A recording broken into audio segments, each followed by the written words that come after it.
Nos vamos a Sargadelos. El viernes pasado se inauguró la nueva Fundación Sargadelos, antes solo tenía una planta, ahora tiene 4, y nosotros hemos preferido tardar un poquito más. Nuestros compañeros de informativos estuvieron el día de la inauguración, pero nosotros hemos esperado una semanita para poder hablar con Isaac Díaz Pardo, el presidente de la Fundación, y que nos explicara él mismo qué es lo que hay en cada planta. Estuvo con él Sol Turnes. Esta cuarta planta baixo coberta e agora aquí en este momento pues, está aí unha exposición de cerámicas feitas por artistas alleos a Sargadelos, ¿no? Por exemplo, empezamos por ali que está Leiro, as pezas de Leiro, aquí está de Caruncho, bueno, aí xa non me acordo ni de... Isto é dunha japonesa, logo despois está ali as cousas de Randes Pixuán, estas son cousas...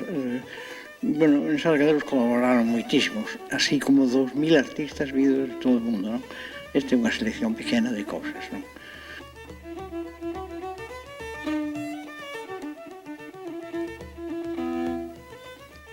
Estamos na terceira planta desta galería. Que usos vai a ter esta galería? Porque nestes momentos vemos xa a exposición de pintores, pero que outros usos terá? Mentras non ven a Biblioteca de Granel, pois hai unha exposición de 6 artistas que empezaron a súa obra, empezaron as súas exposicións aquí na galería pequena. Entonces se fixo como estaba a Leira, estaría a Leira porque ainda non está se clasificando a Biblioteca de Granel en Madrid, pois en momento se puxe esta exposición. É dicir, definitivamente aquí vai a ir unha biblioteca nesta planta. Se vai tamén a preservar ese uso para exposicións? Bueno, non sei, vamos ver o que ocupa a biblioteca, non? Según o que ocupe a biblioteca, vamos a ver o que... Porque tamén para a biblioteca o mellor é moi grande, non? É unha biblioteca privada, aunque ten moitos volúmenes, non? Moitos miles de volúmenes.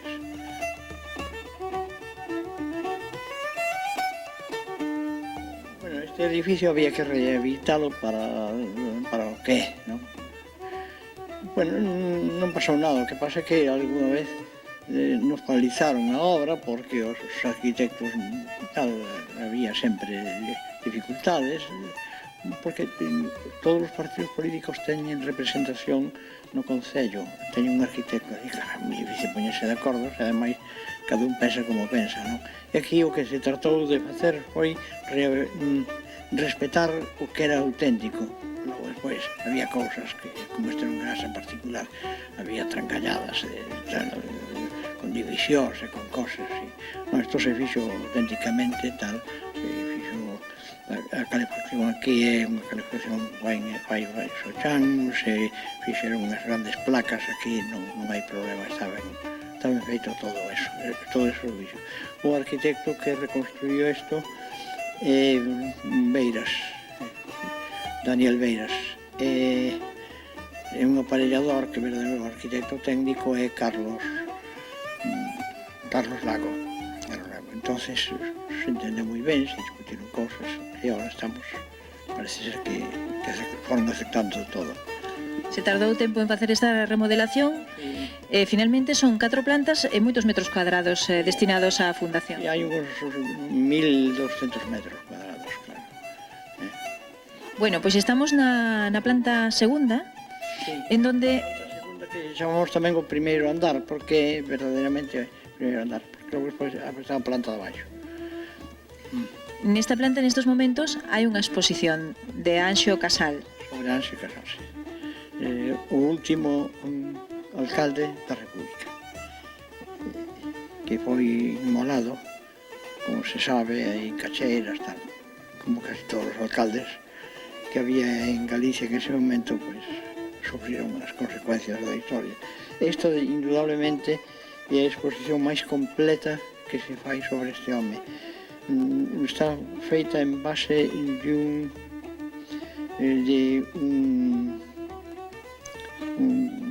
galego que está ahora en Valladolid, fixe unha tesis doctoral para investigalo eso. Se publicou en 2 volúmenes, porque é moi grande. Este se chama Ernesto Vázquez Souza, foi o que fixo a investigación fundamental, exhaustiva de todo.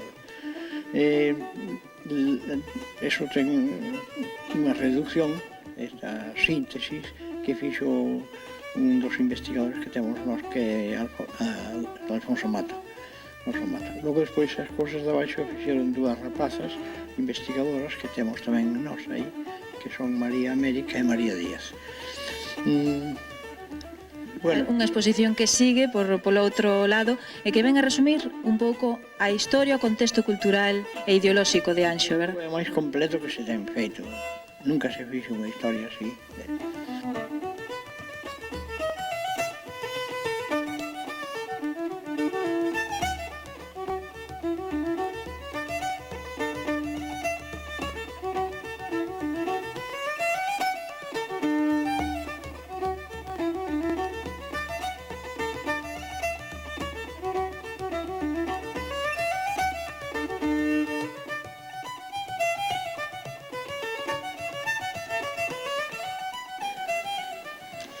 Don Isaac, estamos xa na planta orixinal, que tamén sufriu algunha reforma, verdad? Pero non tanto como as plantas posteriores que non existían.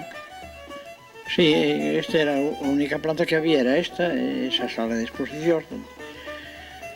E, bueno, agora se van a facer máis cousas, pero ainda estamos, ainda que se inaugurou xa eso, ainda hai que terminar máis cousas. Non está ainda terminado de todo. En esta planta podemos encontrar o que sempre podemos encontrar, a tenda de Sargadelos, verdad? Cerámica e libros galegos e portugueses. Isto é as galerías todas que hai por todos, hai 15 galerías, e todos teñen o mesmo fin, non? Unha sala de exposicións para actos culturales, para exposicións, pero eso é vender cerámica e libros. Esta é a función delas. Que máis? Pois nada máis, que foi todo un privilexio que vostede, o fundador da Galería de Sargadelos e unha persoa tan representativa na nosa Galicia, nos ensinase hoxe estas 4 plantas para conmemorar este 25 aniversario da Galería Sargadelos aquí en Santiago de Compostela. Gracias.